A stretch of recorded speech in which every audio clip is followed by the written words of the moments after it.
What's up, guys? Amsterdam Knows Hoops, back today with another video. And before quite getting into the topic at hand, I just wanted to thank you guys. We crushed the 500 subscriber goal. You guys just killed on the Jokic video, so I can never thank you guys enough for your support. And let's follow that up today. Leave a like, comment, subscribe. Let's hit 750. I mean, that was the goal by June. Maybe we could do that by June. So let's get it pushing, guys. Now, Joel Embiid just had a bit of a meltdown in Game 7. Now, it's not even a bit. He had a meltdown. And to be 100% honest, it's really left me actually kind of thinking about how I should view someone like Joel Embiid at this point when ranking players in a top 10, top 5, whatever you want to call it.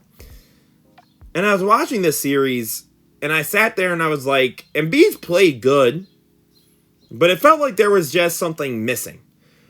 And I think part of it is his stamina and endurance. When you watch him in the first three or even the first half, he looked just so much more energized and going. And then by the third, the fourth quarter, he's slowing down. It's a lot slower for him to get back up to the other side of the court. The shot selection, he starts to settle for mid-rangers instead of having to actually push and drive to the basket. And I'm reaching this point of we can no longer just keep saying, well, he got hurt. Because he clearly, there was a graphic that ESPN had made or somebody had made online. There was only 1 year Joel Embiid has not been hurt in the playoffs. One. Which would mean that him not being hurt is an anomaly. And him getting hurt is the norm. So at this point, this is who Joel Embiid is in the playoffs. And if this is what he is, one of the biggest drops that we've seen from an MVP, the only MVP to not make a conference finals, we need to have a conversation about Joel Embiid, especially considering some of those post-game comments. So guys, let's get into why Joel Embiid just might not be the guy. And now we start with that by looking at his shot selection. Something that I think, if you really stop and you watch the film, you would question just as much as I did. And now, let the analysis begin. So coming up here on this first play, what we got is him one-on-one with Horford. Now, he has time on the clock, but instead he just faces up Horford and just settles for the midi. When I would argue, you could very much just keep swinging and attack the rim for Tatum or Rob Will to draw a foul. Now here, what we're going to see is a three ball. Pump. You have Horford beat. Then use that opportunity to attack.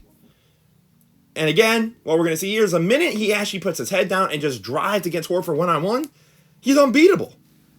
And that's why I got frustrated with the Sixers and Embiid, especially in this series.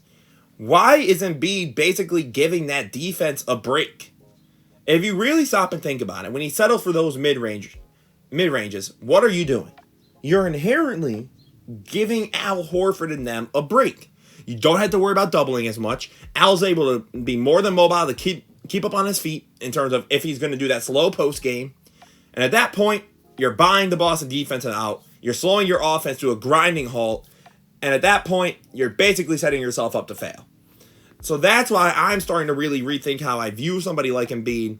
Because at this point, when you're slowing the game down so much, and you're not really helping in terms of making the right adjustments, how is this team ever expected to win a championship, let alone get to a conference finals? At this point, the excuses for someone like Embiid are running low, especially when you look at the percentages of the mid-rangers falling according to Cleaning the Glass. He's stupidly fell from the regular season, and I think his attempts at the rim were too low for me to even want to discuss. And the next thing I want to talk about as well for someone like Embiid is a turnover. So here what we're going to see is, as he goes into the spin, he just gets stripped by Derek White. Nothing crazy, right? But here this is where my issue is. You can tell Embiid doesn't know what he wants to do. So he goes in, and then he stops. Just kick to Tucker. He's going to be wide open in the corner. Instead, you try and draw the foul. And that's my other issue with watching Joel Embiid during these playoffs. You can tell there are many moments. And in a way, it's funny, he's a lot like his teammate, James Harden, where he tries to go for the foul instead of the actual bucket. And that is my issue with Joel Embiid from this playoff series. He would settle so much for the midi, hoping someone would call the foul, hoping that he would get it and one.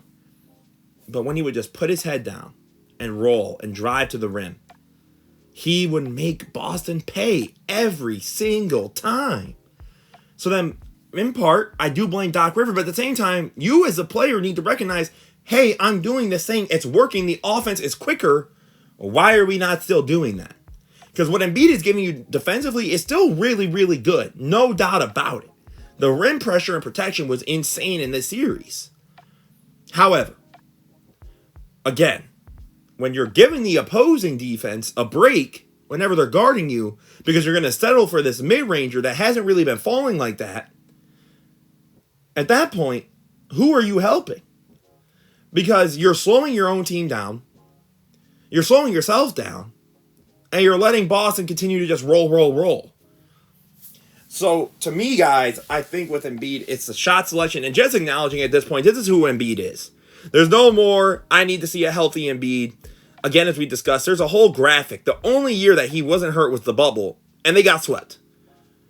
So at what point are we just going to acknowledge this is who Joel Embiid is?